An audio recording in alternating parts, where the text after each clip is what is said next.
RTC సమ్మె మేము పోలేము. రేవంత్ రెడ్డి గారు మేనిఫెస్టోలో ఏదైతే పెట్టిందో దానే విడుదల చేయాలని మేమందరం కోరుకుంటున్నాము. ఇందులో మా ప్రబల్యం ఏం లేదు.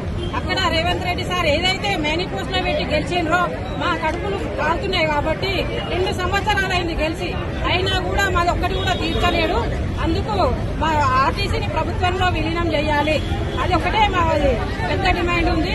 ఆ డిమాండ్ను నెరవేర్చాలని మా అందరి 2 PRCలు బకాయిలు ఉన్నాయి, ఆ బకాయిలను కూడా విడుదల చేయాలని కోరుతున్నాము.